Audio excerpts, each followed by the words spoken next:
ஒரு 2 நாளைக்கு முதல்ல ஒரு வீடியோல ஞாபகப்படுத்திய ஒரு விஷயம் தான். இலங்கையினுடைய பாஸ்போர்ட் கொடுக்கிற நடைமுறையில பெரிய ஒரு மாற்றம் கொண்டு வரப்போறாங்க. மிக விரைவான, வேகமான, துரிதமான வகையில மக்களுக்கு உடனுக்குடன் பாஸ்போர்ட்களை வழங்குறதுக்கான ஒரு நடைமுறை. ஜனாதிபதி மக்களை சந்திச்சு அண்மை நாட்களா சில இடங்கள்ல பேசியிருந்தாரு. அதுல குருநாகல்ல நினைக்கிறேன். இங்க அவர் பேசும்போது சொன்ன ஒரு விஷயம் தான். வருகின்ற நாட்கள்ல ஓய்வு பெற்ற பாஸ்போர்ட் அலுவலகங்கள்ல இருந்து ஓய்வு பெற்ற அதிகாரிகளை மீளவும் அவங்களுடைய நிபந்தனைகள் அடிப்படையில் இணைத்து 24 மணி நேரமும் இந்த பாஸ்போர்ட் அலுவலகத்தை இயக்கி உடனுக்குடன் பாஸ்போர்ட்களை மக்களுக்கு விரைவா வழங்குறதுக்கான நடவடிக்கை எடுக்கப்படும் சொன்னாரு. அதற்கான ஒரு அங்கீகாரத்தை அமைச்சரவை இன்று வழங்கி இருக்கிறது. இந்த அமைச்சரவை அனுமதியோட இந்த நடவடிக்கைகள் மிக விரைவில் மேற்கொள்ளப்படும் சொல்லப்படுது. இதுல பி வகை ஷிப் பாஸ்போர்ட்கள், அதாவது சிம் கார்டு மாதிரியான பாஸ்போர்ட், உங்களுக்கு தெரியும் இந்த ஏடிஎம் கார்டுல ஒரு சிம் கார்டு இருக்கும், சிம் மாதிரி இருக்கும், அந்த மாதிரி நம்மளுடைய பாஸ்போர்ட்ல இருக்கும் போது கிட்டத்தட்ட இ பாஸ்போர்ட்டோட ஒத்து போற மாதிரியான ஒரு பாஸ்போர்ட் தான் இ பாஸ்போர்ட் மாதிரியான ஒரு நடைமுறையை கொண்டு வர போறாங்க. கிட்டத்தட்ட 11 லட்சம் பாஸ்போர்ட்டுகள் இந்த மாதிரி கொடுக்கப்பட போகுது. இப்ப 2200 முதல் 2500 பாஸ்போர்ட்டுகள் ஒவ்வொரு நாளும் கொடுக்குறாங்க. இந்த நடைமுறை வந்ததுக்கு பிறகு ஒரு நாளைக்கு 4000 பாஸ்போர்ட்டுகளை கொடுக்கறதுக்கான வழிமுறை செய்யப்பட்டிருக்கு. 24 மணி நேரமும் பாஸ்போர்ட் அலுவலகம் இயங்கும். ஒவ்வொரு நாளும் இந்த பாஸ்போர்ட்டுகள் கொடுக்கப்பட போகுது. விரைவாக மக்களுக்கு இந்த சேவையை செய்யறதுக்கான நடைமுறைகள் இப்பொழுது அமுல்படுத்தப்பட போகுது.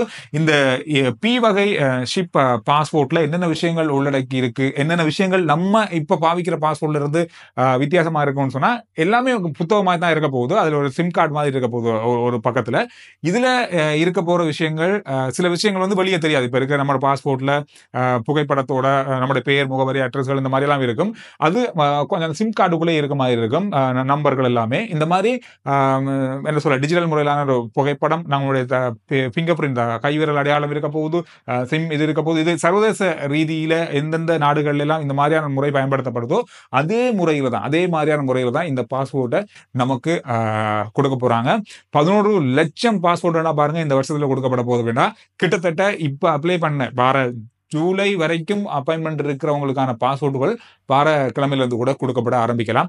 இது ஒரு முக்கியமான விஷயமா இன்றைய நாள்ல வந்த செய்திகள்ல பிரதானமான செய்தியா இருக்கு. அண்மை நாட்களா நாம அடிக்கடி பேசுற இன்னும் ஒரு விஷயம் தான், முன்னாள் ஜனாதிபதி மஹிந்த ராஜபக்ஷ அவருடைய வீடு தொடர்பான பெரிய சர்ச்சை.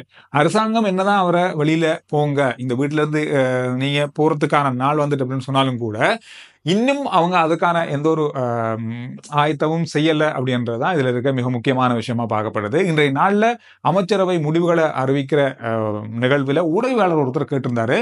அவங்க பக்கம் சொல்லப்பட்டிருக்கிறது, ஒரு கடிதம் அனுப்பினா நாங்க வெளியேற தயாரா இருக்கோம் அப்படின்ற மாதிரி சொல்றாங்களே, நீங்க ஏன் இது வரைக்கும் அரசாங்கத்தால அவரை வெளியில போறதுக்கான அல்லது வீட்டை அரசாங்கத்தின கையளிங்க என்ற சொல்றதுக்கான ஒரு கடிதத்தை இன்னும் அனுப்பல அப்படின்னு சொன்னதுக்கு அமைச்சர் சொன்ன பதில் இதுதான். அதாவது அரசாங்கம் அவருக்கு கடிதம் அனுப்ப வேண்டிய அவசியம் இல்லை.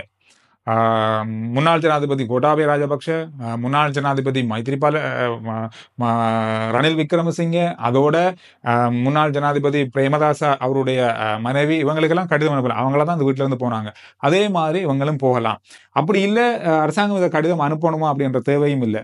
அவருக்கு மக்களே கடிதம் அனுப்பலாம், இந்த வீட்டுல இருந்து வெளியில போங்கன்று மக்களே கடிதம் அனுப்பலாம் அப்படின்ற மாதிரி தான் அமைச்சருடைய பதில் இருக்கு. எனக்கு என்னமோ தெரியல, ஏன் இந்த கடிதம் அனுப்பாம அவங்க கேட்கும் போது இந்த கடிதத்தை அனுப்பாம இருக்கான்னு தெரியல. அது அதுல ஏதாவது சட்ட சிக்கல்கள் இருக்கா அப்படின்னு தெரியல. ஆனாலும் கூட இந்த கடிதம் தந்தா நாங்க போவோம் அப்படின்ற ஒத்தபடியில் அவங்க இருக்கிறாங்க. ஆனா அரசாங்கம் அவங்களுக்கு கடிதம் அனுப்ப மாட்டோம் அப்படின்ற மாதிரி தான் இன்றைய பதிலும் இருந்தது.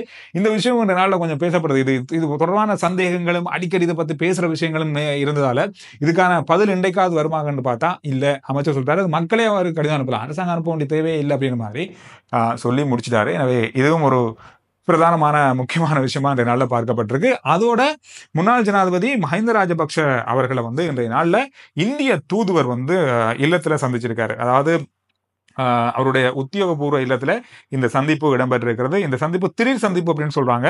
இந்த சந்திப்புல என்னென்ன விஷயங்கள் நடந்தது, என்னென்ன விஷயங்கள் பேசப்பட்டது அப்படின்றதெல்லாம் வெளியில வராட்டியும் ஒரு சாதாரணமான ஒரு திடீர் சந்திப்பு அப்படின்ற மாதிரி தான் சொல்லப்பட்டிருக்கிறது. அதோட இது தொடர்பான புகைப்படங்கள், இது தொடர்பான விஷயங்கள் இன்றைய நாள்ல செய்திகள்ல கிடைச்சு இதுல என்ன பேசப்பட்டது அப்படின்றது தெரியல. அதோட எதிர்கட்சிகள் இணைந்து செய்யக்கூடிய அல்லது எதிர்கட்சிகள் எல்லாமே கூட்டாக இணைந்து செயற்படக்கூடிய ஒரு சந்தர்ப்பத்தை உருவாக்குறதுக்கான பேச்சுவார்த்தைகள் கடந்த நாட்களில் தொடர்ச்சியாக இடம்பெற்று கொண்டிருக்கு. அதுல முக்கியமா இப்போ இருக்கிற முக்கியமான எதிர்கட்சி, அதோட ஐக்கிய தேசிய கட்சி, பொதுஜன பெரமுன, நாமல் ராஜபக்சவுடைய பொதுஜன பெரமுன, இந்த மாதிரியான பல கட்சிகள், தமிழ் கட்சிகள் இதெல்லாமே சேர்ந்து ஒரு அணியாக, ஒரு எதிரணியாக அமைவதற்கான ஒரு வாய்ப்பை உருவாக்குறதுக்கான வாய்ப்புகள், அடுத்து வர தேர்தலை நோக்கிய பயணத்துக்கான இது ஒரு சந்தர்ப்பத்தை உருவாக்குறதுக்காக இருக்கலாம் அப்படின்ற மாதிரி பேசப்படுது. காரணம் சொன்னா அரசாங்கத்தினுடைய கடந்த கால வாக்கு எண்ணிக்கைகள், இறுதியாக பெறப்பட்ட பாராளுமன்ற தேர்தலில் பெறப்பட்ட வாக்கு எண்ணிக்கை அப்படின் போது கிட்டத்தட்ட எல்லா எதிர்கட்சிகளும் சேர்க்கும்போது சரிசமனான ஒரு அளவுல இருக்க போகுது. எனவே இந்த விஷயத்தை வச்சுக்கொண்டு இப்ப அரசாங்கத்தின் மீது இருக்கிற சில விமர்சனங்களை வச்சுக்கொண்டு இதை தங்கள பக்கம் சார்பாக எடுத்துக்கொள்ளக்கூடிய வாய்ப்புகளை உருவாக்குறதுக்காக இந்த கூட்டணி உருவாக்கப்படுவதாக பரவலா பேசப்படுது. இது எந்த அளவுக்கு வெற்றி அளிக்கும், எந்தெந்த கட்சிகள் இந்த கூட்டணியோட சேர்ந்து கொள்ளும் அப்படின்றது இதுவரைக்கும் உறுதிப்படுத்தப்படலை. கடந்த அரசாங்கத்தில கொண்டு வரப்பட்ட ஒரு வித்தியாசமான சட்டம், இது சேஃப்டி ஆக்ட் அப்படின்னு சொல்லுவாங்க, நிகழ்நிலை காப்பு சட்டம். இது சமூக வலைத்தளங்கள் அல்லது ஊடகங்கள் மூலமா பரப்பப்படுகின்ற விஷயங்கள், சொல்லப்படுகின்ற செய்திகள் தொடர்பாக, ஒருவரை பற்றிய விமர்சனங்கள் தொடர்பாக, இந்த மாதிரி சமூக வலைத்தளங்கள்ல செய்யக்கூடாத விஷயங்களுக்கு அவங்கள தண்டிக்கிறதுக்காக கொண்டு வரப்பட்ட ஒரு சட்டம். சாதாரணமா சொல்ல போனா இதுல நிறைய விஷயங்கள் இருக்கு. அந்த சட்டம் தொடர்பாக கடந்த அரசாங்கம் இதை நடைமுறைப்படுத்தியிருந்தது. ஆனா இந்த சட்டத்துக்கு எதிரான முறைப்பாடுகள், முறையீடுகள் நீதிமன்றத்துல கொண்டு வரப்பட்டிருந்தது. மிக முக்கியமான அமைப்புகளால, முக்கியமான சமூக அமைப்புகளால இதுக்கான எதிர்ப்புகள் சொல்லப்பட்டிருந்தது. காரணம் இதுல சொல்லப்பட்டதுன்னு சொன்னா, கடந்த அரசாங்கம் இதை சரியான முறையில அமல்படுத்தல, மக்களுடைய கருத்துக்களை கேட்கல, தானாகவே இவங்க தன்னிச்சையா இயங்கி இந்த சட்டத்தை கொண்டு வந்தாங்க. அதனால இந்த சட்டத்துக்கு எதிராக பல வழக்குகள் தொடரப்பட்ட நிலையில இந்த வழக்குக்கான அந்த பகுதிகள் இன்றைய நாள்ல ஆராயப்பட்டிருக்கிறது. எனவே இதுக்கு பிறகு வருகின்ற காலங்கள்ல இந்த சட்டத்துல திருத்தங்கள் கொண்டு வரதுக்கான வாய்ப்புகள் உருவாகி இருப்பதாக சொல்லப்பட்டிருக்கு. இந்த அரசாங்கம் அதை பத்தி தான் சொல்லியிருந்தது. வரும்போது இந்த சட்டத்துல திருத்தங்கள் கொண்டு வரப்படும் அல்லது இந்த சட்டம் இல்லாமக்கூடிய வாய்ப்பு கூட இருக்கு அப்படின்னு மாதிரி சொல்லப்பட்டிருந்தது. ஆனா இதுல திருத்தங்கள் கொண்டு வரப்படலாம் அப்படின்னு மாதிரி தான் இப்ப சொல்லப்படுது. கடுமையான பல விஷயங்கள் இதுல உள்ளடக்கப்பட்டிருக்குது. இப்ப இருக்கிற விதிமுறைகளை மீறி மக்களுடைய கருத்துக்களை எடுக்காம இந்த சட்டம் அமல்படுத்தப்பட்டதால இதை மீள் பரிசீலனை செஞ்சு இதுல இருக்க பல விஷயங்கள் நீக்கப்பட வேணும் அப்படின்ற ஒரு கோரிக்கைக்கு இணங்க இது நீதிமன்றத்தினுடைய வழக்கின் மூலமாக இது சாத்தியமாகும் அப்படின்னு மாதிரி இன்றைய நாள்ல செய்திகள்ல பார்க்க கிடைச்சிருக்கு.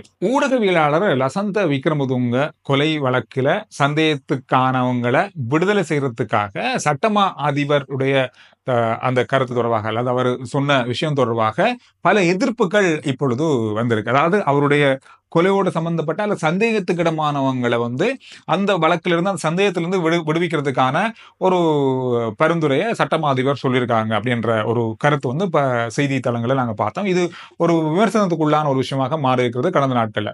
இது தொடர்பாக இன்றைய நாள்ல அமைச்சரவை முடிவுகளை அறிவிக்கிற அமைச்சர்கிட்ட கேட்கும் பொழுது நலிந்த ஜெயதிச இவருடைய கருத்தாக இருந்த விஷயம், அதுக்கு கவனம் செலுத்தப்பட்டிருக்கிறது. அரசாங்கம் அது தொடர்பான கவனத்தில் இருக்கு. எனவே இது தொடர்பான பரிசீலனை செய்யப்படும். யாருமே தப்ப முடியாது. ஆனா அவருடைய இந்த விஷயம் தொடர்பாக, இந்த நடவடிக்கை தொடர்பான அவதானம் செலுத்தப்படுது அப்படின்ற மாதிரியான கருத்துக்கள் அவருடைய பக்கமாக வந்திருக்கு. எனவே இது தொடர்பான விமர்சனங்களும், இது தொடர்பான பல காரசாரமான கருத்துக்களும் ட்விட்டர் பக்கமாகவும் அல்லது சமூக ஊடகங்கள் பக்கமாகவும் பேசப்படுது. அவருடைய வழக்கு தொடர்ச்சியாக இடம்பெற்றுக் கொண்டிருக்கு. இன்னும் அதற்கான நீதி கிடைக்கப்படல. ஆனா அதுல சந்தேகத்துக்கு இடமாக இருந்தவங்களை நீக்கி விடுறது அல்லது அதுல இருந்து விலக்கி விடுறது அப்படின்றது எந்த அளவுக்கு சாத்தியமாகும் அப்படின்ற பல காரசாரமான கேள்விகள், கருத்துக்கள், கருத்து மோதல்கள் தொடர்ச்சியாக இடம்பெற்றுக் கொண்டிருக்கிறதுல இன்றைய நாள்ல அமைச்சரிடம் அது தொடர்பாக கேட்கப்பட்ட போதுதான் அவர் இந்த பதில் சொல்லியிருக்காரு.